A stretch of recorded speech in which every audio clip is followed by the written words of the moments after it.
अस्सलाम वालेकुम student. Concept cover के प्लेटफॉर्म से मैं हूँ आपका सर सप्लायर। कल हमने पढ़ा था केमिस्ट्री का लेक्चर नंबर 1, जिसमें हमने सिर्फ और सिर्फ केमिस्ट्री का इंट्रोडक्शन पढ़ा था और उसकी कुछ ब्रांचेस का इंट्रोडक्शन पढ़ा था। आज हमारा लेक्चर नंबर 2। अब देखते हैं कि हमारी जो कल ब्रांचेस रह गई थी, रिमेनिंग ब्रांचेस, आज उनको हम डिस्कस करते हैं। देखते हैं, कल हमने डिस्कस किया था केमिस्ट्री की डेफिनेशन डिस्कस की थी, फिजिकल केमिस्ट्री डिस्कस की थी, ऑर्गेनिक इनऑर्गेनिक केमिस्ट्री हमने कल पढ़ी थी और बायोकेमिस्ट्री की डेफिनेशन। आज हम फर्दर मूव ऑन करते हैं नेक्स्ट ब्रांचेस की तरफ कि हमारे पास केमिस्ट्री की मजीद और कौन कौन सी ब्रांचेस हैं। फर्स्ट वन आज जो हम डिस्कस करने जा रहे हैं वो है हमारे पास इंडस्ट्रियल केमिस्ट्री। बेटा, जैसा कि नाम से ये शो हो रहा है कि ये हमारे पास इंडस्ट्रीज के रिलेटेड होती है। देखें कि इसमें हम पढ़ते क्या है, स्टडी क्या करते हैं। इसमें बेटा हम बेसिकली जो स्टडी करते हैं वो मैन्युफैक्चरिंग ऑफ केमिकल्स, कि जो केमिकल्स हैं वो बनते किस तरह है, उनकी मैन्युफैक्चरिंग किस तरह होती है, उनकी प्रिपरेशन किस तरह होती है, वो हम इंडस्ट्रियल केमिस्ट्री में डिस्कस करते हैं। अब देखिए मैन्युफैक्चरिंग किस किस चीज की होती है, जिसमें ऑक्सीजन है, क्लोरीन है, अमोनिया है, कास्टिक सोडा है और भी बहुत सारे एग्जाम्पल हैं जो हम इंडस्ट्रीज में प्रिपेयर करते हैं। अब ये चीजें हमारे पास जिनकी मैन्युफैक्चरिंग करते हैं, ये कौन कौन सी इंडस्ट्रीज में यूज होती हैं।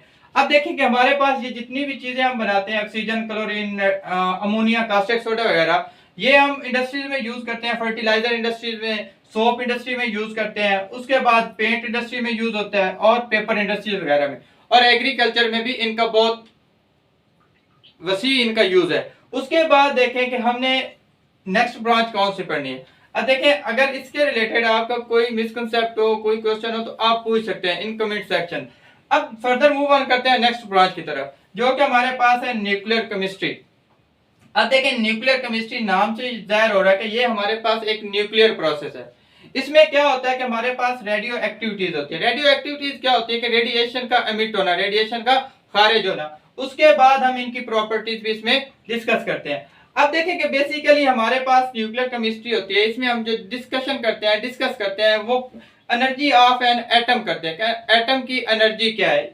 अब देखिए, ये जो हमारे पास मेडिकल फील्ड में बहुत वसी इस्तेमाल होती है, जिस तरह रेडियोथेरेपीज वगैरह होते हैं, और फूड सेफ्टी, फूड प्रिजर्वेशन वगैरह में भी ये हमारे पास केमिस्ट्री की ब्रांच बहुत आला सतह पर इस्तेमाल की जाती है। अब देखिए, उसके बाद हम मूव ऑन करते हैं कि हमारे पास एनवायरमेंटल केमिस्ट्री। अब देखें बेटा, नाम से सारी ब्रांचेस जो है नाम से शो हो रही है कि इसका मतलब क्या है। अब देखिए, इन्वायरमेंट का मतलब क्या है कि माहौल। इन्वायरमेंटल का मतलब होता है the study of an environment, किसी भी माहौल की स्टडी करना। अब देखिए, हम इसमें पढ़ते क्या है कि हमारा एक माहौल है, इन्वायरमेंट है। अब देखिए, उसमें बेटा बहुत सारे लिविंग थिंग्स भी हैं, नॉन लिविंग थिंग्स भी हैं। अब हमने ये देखना है कि हमारा जो इफेक्ट्स है लिविंग थिंग्स का, हमारे इन्वायरमेंट पे जो इफेक्ट है, जो असर है, वो क्या है।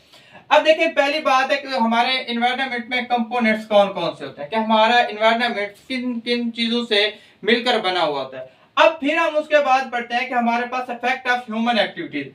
अब देखें, ये बेटा बहुत बड़ा रोल है कि हमारा जो इन्वायरमेंट है सबसे ज्यादा जो पोल्यूटेड हो रहा है ह्यूमन एक्टिविटीज की वजह से हो रहा है, ह्यूमन यूज की वजह से हो रहा है। अब देखें कि जिस तरह हमारे पास धुआं वगैरह निकलता है, हमारा रिवर फ्लड्स वगैरह आते हैं, जिससे बहुत सारा गंदा पानी वगैरह जो ह्यूमन एक्टिविटीज की वजह से हमारे इन्वायरमेंट में फैला है। अब जब इन्वायरमेंट में हम पोल्यूटेड चीजें फैलाएंगे, उसकी वजह से फिर हम इन्वायरमेंट को यूज करते हैं, अपनी जिंदगी के लिए यूज करते हैं, वहीं से मुफीद चीजें लेते हैं। अब बेटा देखें, जितनी भी पोल्यूटेड चीजें हमारे इन्वायरमेंट में जाएंगे, फिर वो जब हम दोबारा यूज करेंगे तो हमारे अंदर डिजीज काज करती हैं। जितनी भी डिजीज काज हैं बेसिकली जो है वो हमारे इन्वायरमेंट से फैलती हैं। अब देखिए, अगर हम एनवायरनमेंट को पोल्यूटेड करेंगे, जितना ज्यादा पोल्यूटेड करेंगे उतने ज्यादा चांसेस होते हैं किसी भी डिजीज के फैलने के या इंसान में होने के। अब उसके बाद हम ये किन ब्रांचेस में स्टडी करते हैं, कौन से लोग इनको स्टडी करते हैं, या किन डिपार्टमेंट में ये पढ़ाया जाता है एनवायरमेंटल केमिस्ट्री, जिन्होंने एनवायरनमेंट को स्टडी करना होता है कंप्लीटली। अब देखिए, ये हमारे पास जियोलॉजी भी होता है, इकोलॉजी में भी पढ़ाया जाता है, बायोलॉजी में भी पढ़ते हैं आप, और सॉइल में भी, सॉइल साइंसेस में भी आप ये चीज डिस्कस करते हैं। ये सारा है हमारा एनवायरमेंटल केमिस्ट्री के रिलेटेड।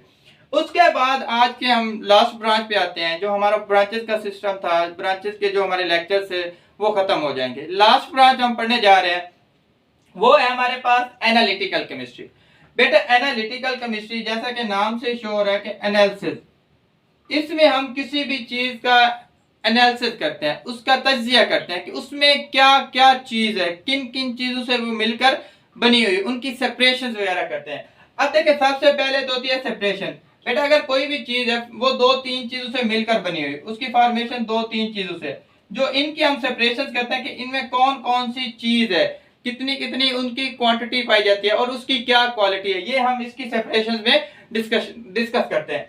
उसके बाद है हमारे पास टू आइडेंटिफाई, हमारे पास उसमें हम आइडेंटिफिकेशन करते हैं, शनाख्त करते हैं कि उसमें कंपोनेंट्स कौन कौन से पाए जाते हैं। इसके बाद हम जो यूज करते हैं इसका, ये हमारे पास फूड इंडस्ट्रीज वगैरह में भी यूज होता है, वाटर में भी यूज होता है, उसके बाद एनवायरनमेंट में भी ये इस्तेमाल होता है। अब उसमें क्या होता है कि इसमें हम सारी कंप्यूटराइज मशीन वगैरह भी यूज करते हैं। कंप्यूटराइज मशीन के थ्रू, कंप्यूटराइज मशीन की मदद से हम इन सब की क्या करते हैं, एनालिसिस करते हैं, इनकी सेपरेशन करते हैं, आइडेंटिफाई करते हैं कि हमारे पास इनमें कंपोनेंट्स कौन से हैं और उनकी कंपोजिशन क्या है। ये हमारा था आज 9th क्लास का सेकंड लेक्चर। उम्मीद है आप सब पसंद करेंगे। किसी का भी इन दो टॉपिक्स के रिलेटेड कोई क्वेश्चन हो, आप इन कमेंट सेक्शन आप पूछ सकते हैं। शुक्रिया। नेक्स्ट लेक्चर में मिलते हैं इंशाल्लाह। अल्लाह हाफ़िज़।